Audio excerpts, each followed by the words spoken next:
안녕하십니까. 오늘도 강민역의 강민역입니다. 제가 지금 공원에 잠깐 산책을 나왔어요. 오늘 오전에 강의가 없어가지고 다음 주에 있는 중요한 좀 방송이랑 촬영 스케줄이 좀 있어가지고 해당 콘텐츠를 좀 만들 겸 해서 자료를 만들다가 이렇게 머리 좀 식힐 겸 해가지고 잠깐 공원에 나갔습니다. 지금 고양이 세수하고 나와가지고 사실 굉장히 창피한데 어쨌든 여러분들한테 제가 이야기한 내용이 있잖아요, 그렇죠? 면접이라는 것은 어디 중요한 자리나 어떤 준비된 상황에서 연습하는 게 아니라 일상생활에서 이렇게 익숙해질 때까지 반복적으로 굉장히 연습하는 게 굉장히 중요하다라고 말씀을 드렸었거든요. 그렇기 때문에 중얼중얼 거려라 라고 했는데, 제가 오늘 직접 이 중얼거리는 걸 여러분들한테만 하라고 하고 제가 안 하면 안 되잖아요, 그렇죠?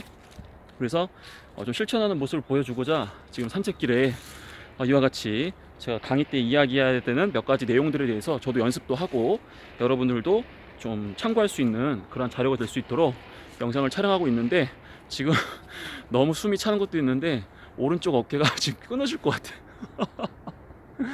어쨌든 좋습니다. 열심히 한번 촬영을 할 거고요. 중간중간에 여러분들 말 그대로 제가 지금 자연을 보여드리고 있잖아요, 그쵸?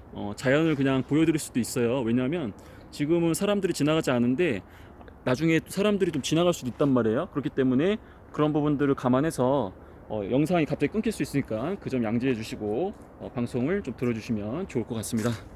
자, 이제 다시 오른쪽으로 왔어요.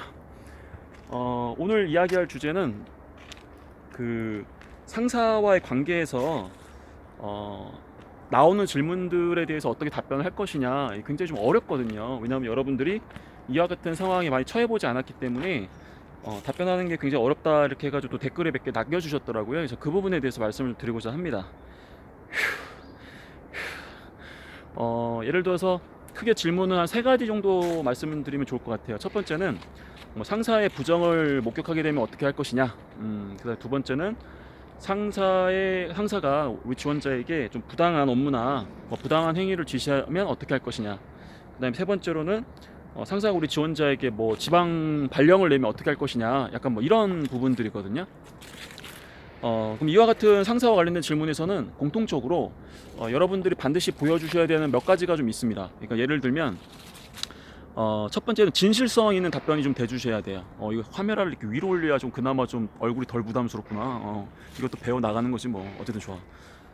그리고 두 번째로는 제가 아까 진실성 얘기했죠. 두 번째로는 이제 말 그대로 좀 신중한 모습. 그 다음에 세 번째로는 수용적인 모습. 네 번째로는 상사를 배려하는 모습. 이 네 번째가 제일 중요합니다, 여러분들. 자, 하나씩 설명을 좀 드릴게요. 상사의 부정을 목격하면 어떻게 할 것인가? 자, 이거에 대한 모범 답안은 뭐냐? 예를 들면 이런 식이에요.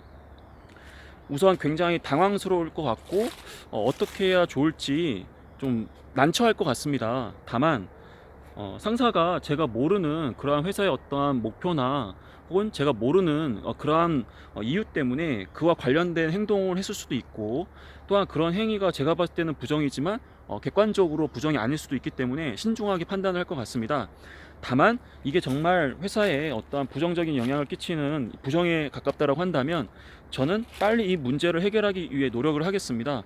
그 이유는 특히 회사에도 분명 부정적인 영향이 갈 수 있기 때문에 이와 같은 부정은 단호하게 처리를 해야 되는 것도 맞지만, 결과적으로 이러한 부정과 관련해서 상사에게 굉장히 안 좋은 영향이 갈 수 있기 때문에 저는 상사를 위해서라도 빨리 이러한 문제를 같이 해결할 수 있도록 노력을 해야 된다 생각합니다.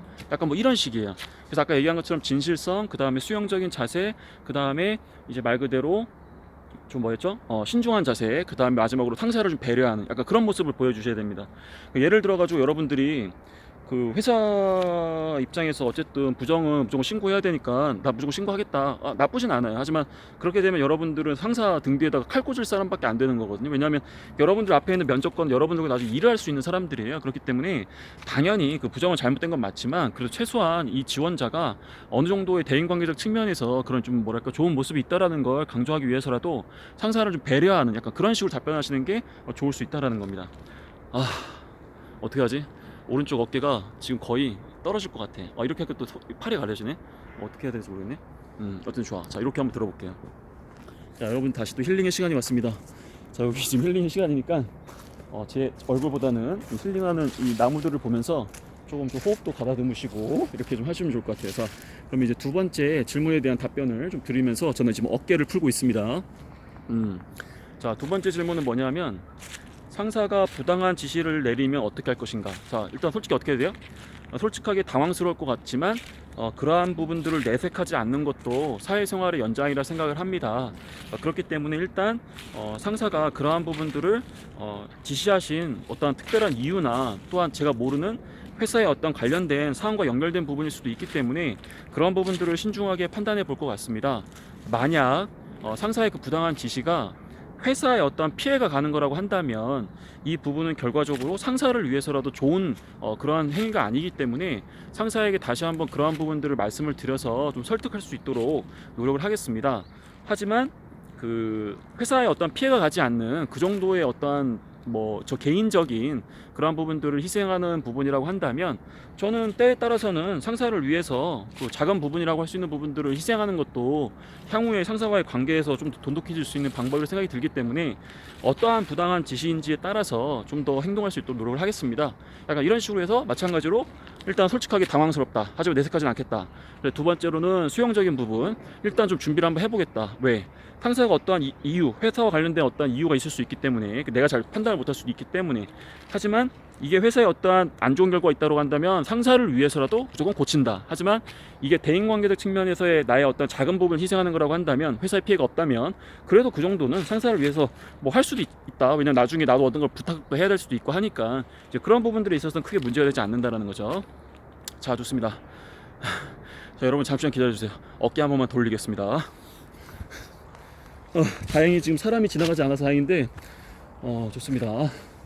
자, 여러분들 나무 보세요. 나무. 예, 나무 보시고 지금은 힐링의 시간입니다. 여러분들 너무 답답해하지 마시고 자, 힐링하세요. 자, 마지막 질문에 대한 답변을 좀 드려보겠습니다. 아까 마지막 질문이 뭐였죠? 상사가 이렇게 뭐 지방 발령을 이렇게 요청하면 어떻게 할 거냐. 자, 솔직하게 얘기해야죠. 솔직하게 서운할 수도 있을 것 같다.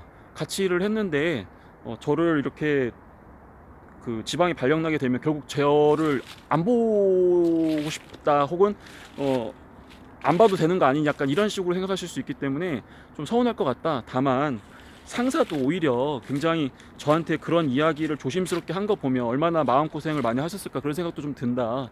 그리고 이런 발령이라는 게 어떤 개개인이 결정되는 것도 아니고 분명히 어떤 조직의 상황 때문에 그렇게 된 것일 수 있기 때문에 상사에 대한 그런 지시를 단순하게 상사의 의도라고 보기보다 좀 더 조직 관점에서 그것을 이해하려고 노력을 해야 될 것 같다. 게다가 제가 지금 원하는 회사에서 원하는 일을 하고 있는데 이제 말 그대로 이렇게 장소까지 제 마음대로 정할 정도로 저 욕심쟁이가 아니다. 이제 그런 부분들을 좀 적극적으로 반영할 수 있도록 노력은 하겠지만 가급적이면 그래도 뭐 안정적으로 근무할 수 있는 이 환경에서 특히 상사분이랑 제가 일하는 게 너무 좋기 때문에 여기서 한번 일하고 해보고 싶다. 약간 이런 식으로 얘기할 수 있다라는 거예요. 제가 지금 올라오면서 얘기하다 보니까 너무 힘드네 이거. 어떻게 손을 또 가렸네. 좋습니다. 자, 힐링합시다. 힐링. 자, 힐링합시다. 제가 여러분들 지금 중얼중얼 거린다라는 건 사실 이런 중얼중얼이 아니거든요. 그냥 속삭이는 건데 저는 여러분들한테 강의를 위해서 이제 말 그대로 계속해가지고 지금 얘기를 하다 보니까 호흡도 굉장히 가빠하고 오른쪽 어깨가 지금 끊어질 것 같고 힘들어서 컨텐츠에 대한 좀 뭐랄까 전달력이 좀 떨어진 것 같기도 해요. 하지만 어쨌든 편집은 없다. 왜? 그게 나의 모토이기 때문에 여러분들 그거 좀 항상 양해해 주시고요. 오늘의 그 여러분들의 뭐랄까 학습 내용은 뭐다? 정리를 한번 해볼게요. 상사와 관련된 문제가 나오면 일단 그 상황에 대해서는 솔직하게 우리 지원자의 감정을 이야기하셔도 된다. 또한 두 번째로는 굉장히 신중하게 그 상황을 판단해라. 세 번째는 가급적이면 수용적인 모습을 보여줘라. 하지만 네 번째로는 이제 상사를 좀 배려할 수 있는 그런 언행들을 좀 해야 된다는 거예요. 그래서 상사를 위해서라도 빨리 해결해야 된다. 상사를 위해서라도 이거는 좀 다시 한번 설득을 해봐야 된다. 세 번째는 상사도 분명히 굉장히 어렵게 얘기했을 것이고 그 상황들을 감안을 해야겠다. 약간 이런 배려. 그리고 상사와 더 같이 일하고 싶기 때문에 가급적이면 나 여기서 일하고 싶다. 이런 논리를 잡으셔야지. 아까 맨 마지막에 지방 뭐 근무나 아니면 다른 곳에 발령나면 어떻게 저 여친도 여기 있고 남친도 여기 있고 저 부부는 여기 절대 안 될 것 같다. 약간 이런 느낌이 아니라 상사가 여기 있기 때문에 나는 같이 계속 일 한번 해보고 싶다. 이런 식으로 얘기할 수도 있다라는 거예요. 어쨌든 이제 그런 부분들에 있어서 너무 제가 이야기한 게 정답이라기보다도 관점 자체를 항상 내 기준으로 두지 마시고 상사 관점에서 이야기할 수 있는 그러한 좀 뭐랄까 패턴을 이해하시고 그걸 계속 중얼거림으로써 연습을 한번 해보자 이거죠. 오케이? 자, 이렇게 밖에서 찍는 장점이 있네. 사람들이 오거나 이게 좀 눈치를 좀 보게 되고, 그 다음에 이제 오른쪽 어깨가 끊어지기 때문에 딱 10분 정도로 마무리가 좀 되는 것 같아요. 자, 좋습니다. 오늘 여러분들 가볍게 이렇게 촬영을 좀 진행을 했고, 항상 중얼거리면서 여러분들만의 컨텐츠로 발전시켜 나갈 수 있기를 진심으로 기원 드립니다. 저는 일단 물러가겠습니다. 이따 컨디션 좋으면 하나 더 찍을게요. 내려가면서.